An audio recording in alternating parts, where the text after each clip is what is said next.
Continuamos hoy, amigo oyente, recorriendo este libro de Amós y volvemos al capítulo 5. Esperamos que usted tenga su Biblia abierta en este capítulo. Si ya la tiene, debemos hacer un poco de memoria de lo que dijimos anteriormente para volver a tomar el hilo, digamos, de nuestro pensamiento aquí. En el capítulo 4 vimos que Israel, el reino del norte, donde estaban las 10 tribus, fue castigado en el pasado por sus iniquidades. Cuando decimos pasado, nos referimos al tiempo antes de Amós. Luego, en el capítulo 5, donde nos encontramos ahora, Israel será castigado en el futuro por su iniquidad. Veremos luego, cuando lleguemos al capítulo 6, que Israel es amonestado en el presente para que se aparte de la iniquidad. Nos encontramos ahora en esta sección donde Israel será castigado en el futuro por sus iniquidades. Ahora, en el capítulo 4 vimos que esos últimos versículos concluían con algo bastante fuerte. Parecería que Dios hubiera cerrado la puerta delante de ellos y que el juicio era inevitable y que ya no había ninguna esperanza para ellos. Pero este capítulo 5, aunque se extiende hacia el futuro, nos presenta muy claramente que Dios los castigará por su iniquidad.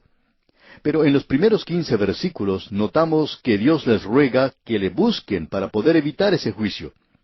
Y notamos esto al avanzar en la lectura de este capítulo. Vamos a mencionar algunos versículos importantes de los cuales hablamos en nuestro programa anterior. En el versículo 4 de este capítulo 5 leímos: «Pero así dice Jehová a la casa de Israel, buscadme y viviréis». Amigo oyente, Dios está llamando a esta gente para que se vuelva a Él, y si ellos hacen eso, entonces vivirán. Ahora, al comienzo del versículo 5 dice: «Y no busquéis a Betel». Allí es donde se encontraba ese becerro de oro, por lo menos uno de ellos estaba allí.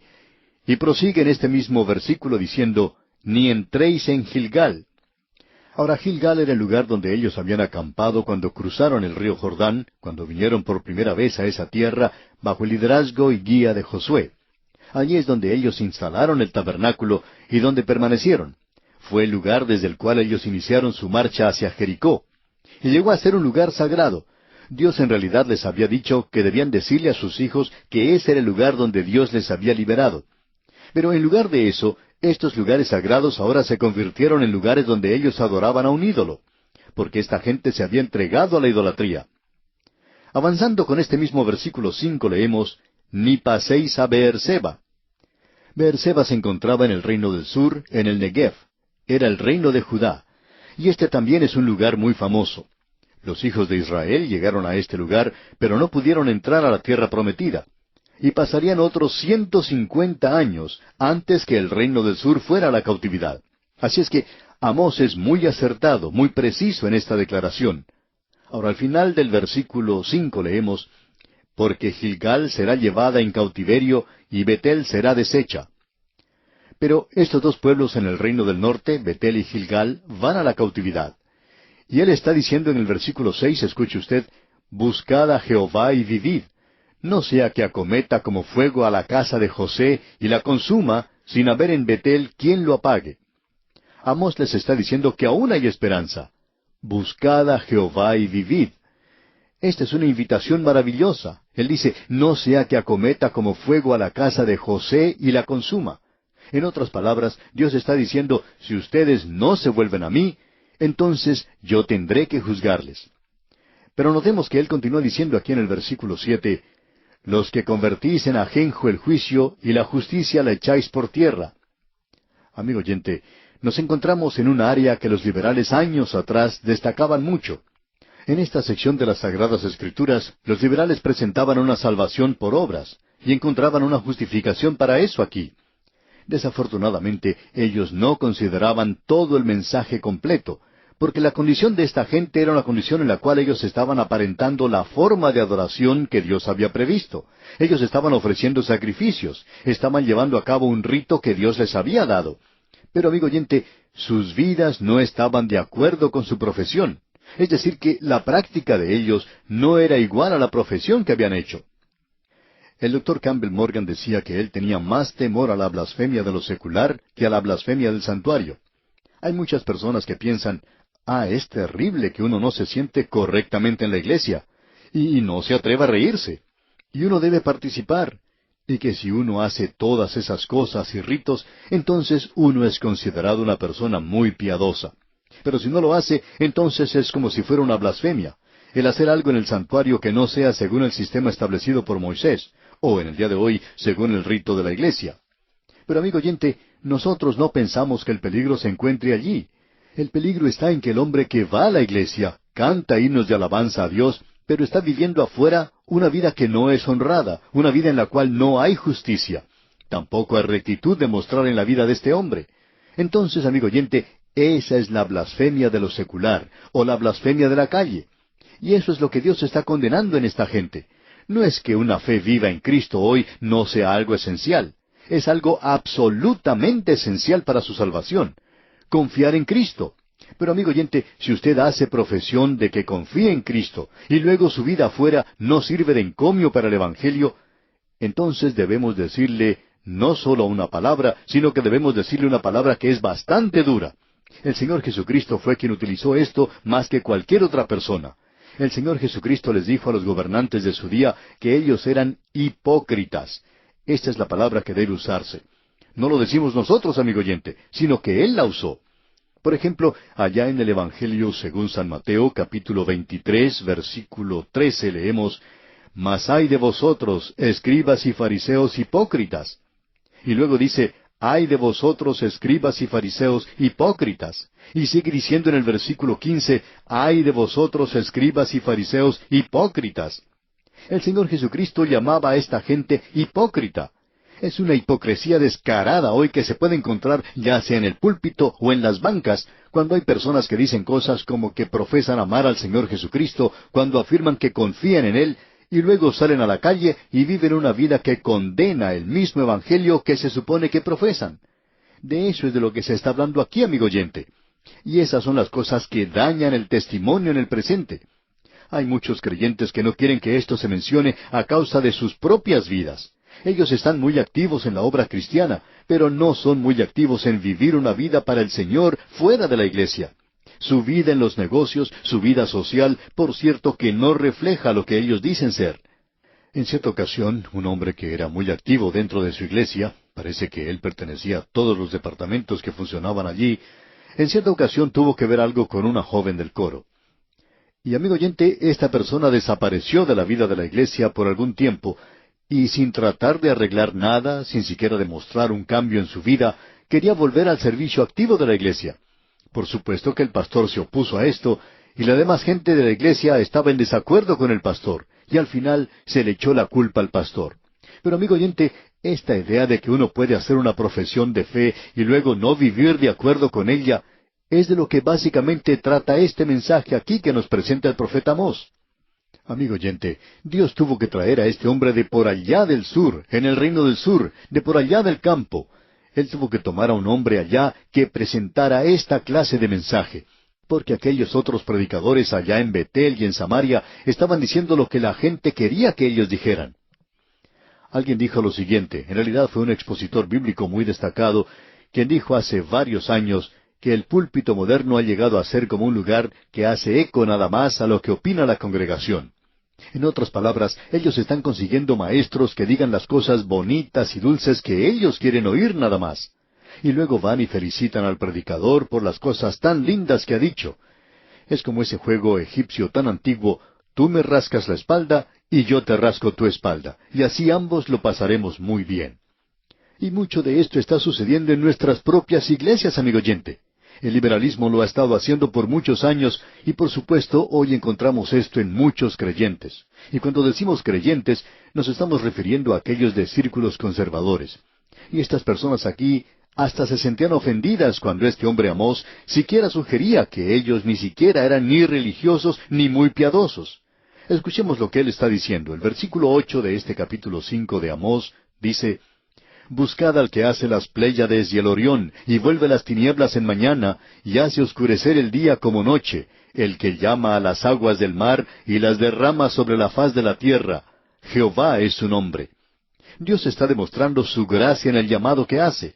Dios es paciente. Dios es mucho más paciente de lo que jamás seríamos nosotros. Hemos descubierto que nosotros debemos aprender a ser pacientes con la paciencia de Dios. Cuán paciente es Él, amigo oyente. Leamos otra vez este versículo 8. Dice, Buscad al que hace las Pléyades y el Orión, y vuelve las tinieblas en mañana, y hace oscurecer el día como noche, el que llama a las aguas del mar, y las derrama sobre la faz de la tierra. Jehová es su nombre. O sea que es Él quien hace que llueva sobre la tierra. Alguien quizá nos diga, bueno, yo sé que eso tiene que ver con la ley de hidrodinámica. Está bien, amigo oyente, pero ¿quién fue el que hizo esta ley de hidrodinámica? ¿Quién es el que saca el agua del océano y la coloca en ese tren que se llama nube y la lleva por medio del viento? Cuando llega al lugar apropiado, entonces la suelta y se obtiene la lluvia. ¿Quién es el que hace todo eso? Bueno, Dios es el que está obrando de esa forma, amigo oyente. Y Amós dice, Jehová es su nombre. Ustedes se han vuelto a los ídolos y sus vidas no destacan su fe en el Dios viviente. Y el Dios viviente es el Creador. Y Orión, por supuesto, es una de las grandes y muchas constelaciones que tenemos en los cielos. Y esta era una constelación muy conocida para esta gente. Ahora, en los versículos 9 y 10 de este capítulo 5 dice Amós, que da esfuerzo al despojador sobre el fuerte y hace que el despojador venga sobre la fortaleza. Ellos aborrecieron al reprensor en la puerta de la ciudad, y al que hablaba lo recto abominaron. Ese que hablaba en la puerta era su juez. Usted sabe que la corte de justicia de aquel día se llevaba a cabo cerca de la puerta de la ciudad amurallada. Usted descubre a través de las Escrituras que allí era donde el juez establecía su lugar, cerca de la puerta. Allí es donde, por ejemplo, Booz, quien se casó con Ruth la Moabita, llevó a sus compatriotas a la puerta de Belén. Y cuando Lot fue a Sodoma, y él se involucró en la política de ese lugar, le encontramos a él sentado a la puerta de esa ciudad. Ahora, ¿qué es lo que está haciendo él allí? Él era un juez. Así es que tenemos aquí en este versículo que un juez está reprendiendo aquello que estaba mal, y él era aborrecido. Y por tanto, la mayoría de los jueces eran deshonestos, y al que hablaba lo recto abominaron, como dice aquí Amós. Cuando un juez insiste en la justicia y en aquello que es correcto, bueno, ya no es popular. Y no creemos que la naturaleza humana haya cambiado mucho. El versículo 11 comienza diciendo, Por tanto, puesto que vejáis al pobre, y ellos son los que nunca reciben justicia, y eso ya lo sabemos, estamos del lado del pobre ya por mucho tiempo. El versículo 11 entonces, en su totalidad, dice, Por tanto, puesto que vejáis al pobre, y recibís de él carga de trigo, edificasteis casas de piedra labrada, mas no las habitaréis, plantasteis hermosas viñas, mas no beberéis el vino de ellas. Esos hermosos lugares que habían sido construidos en esa zona no son otra cosa sino ruinas en el presente. Y esos lugares fueron destruidos muy corto tiempo después de que se dio este mensaje. Y han sido ruinas ahora por ya varios miles de años, casi 3,000 años. Y en el versículo 12 continuamos leyendo, Porque yo sé de vuestras muchas rebeliones y de vuestros grandes pecados. Sé que afligís al justo y recibís cohecho, y en los tribunales hacéis perder su causa a los pobres. O sea que los pobres no podían recibir justicia en los tribunales de aquel día. Y amigo oyente, ¿ha cambiado eso hoy? A no ser que usted sea capaz de emplear a un abogado muy costoso, lo que indica que es muy inteligente, y que sabe cómo hacer las cosas sin llegar de veras a quebrantar la ley, pero que sí la sabe doblar bastante, a no ser que usted pueda pagar muy bien a una persona así, usted va a descubrir que las cosas son muy difíciles, y tiene que gastar bastante dinero para lograr algo así. ¿Y quién es la persona que paga? Una de las razones por la cual se rechaza la pena de muerte es porque el hombre rico siempre puede escapar a la cámara de gas o a la silla eléctrica. Ahora nosotros no creemos que esa sea una razón legítima, pero esos son los hechos. El hombre pobre, cuando es hallado culpable, no tiene ni una oportunidad de escapar. El hombre rico, en cambio, puede apelar su caso y pasa mucho tiempo hasta cuando llega a la cárcel, y en muchos casos ni siquiera llega allí.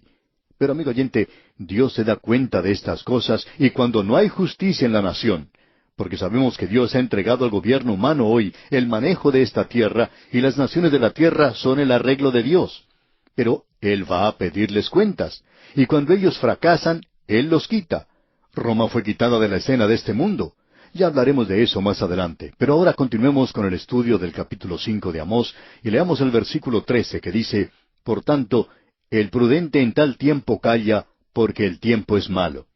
O sea que el hombre de aquel día sabía que no podía obtener justicia.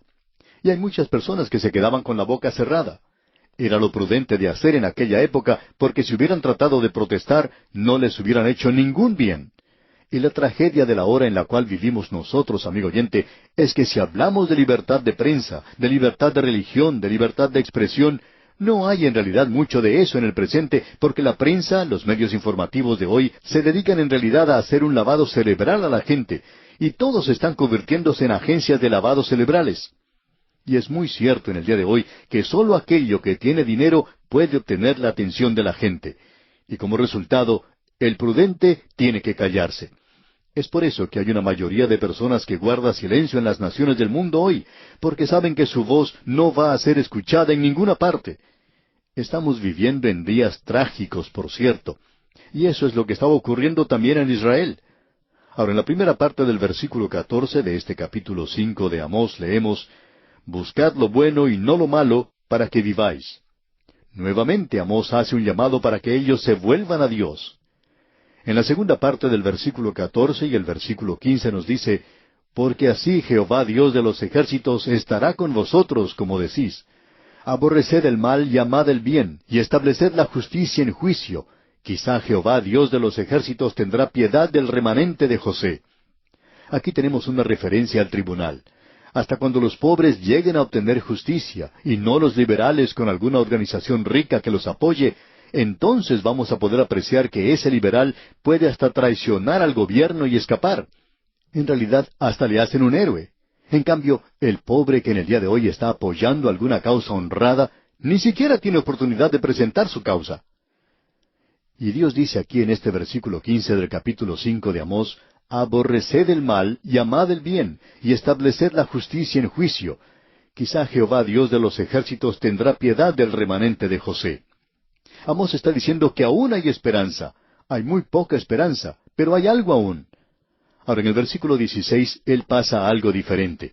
Aquí tenemos una advertencia del juicio que se acerca, y por supuesto que ese es el día de Jehová.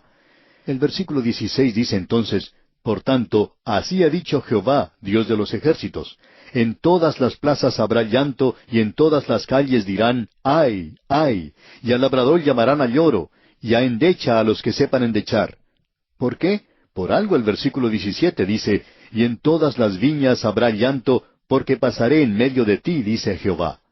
Ese juicio de hambre que vimos anteriormente en el capítulo 4 era nada más que una advertencia, y eso provocó que mucha gente exclamara de una forma piadosa, y el profeta lo presenta aquí como un ay. Leamos el versículo 18 en su primera parte: «Ay de los que desean el día de Jehová». No tenemos tiempo para desarrollar todo esto, pero hay muchas personas hoy que están diciendo: «Ah, si el Señor viniera hoy». Y para esta gente no es otra cosa sino un sentimiento un poco piadoso. Para esta gente no va a ser tan agradable como piensa que puede ser. Pero vamos a ver más de esto, Dios mediante, en nuestro próximo programa. Nos encontramos en un pasaje realmente extraordinario. Ya habíamos advertido que este viaje en el autobús bíblico hoy iba a ser un poco duro, y no creemos que será diferente en nuestro próximo programa.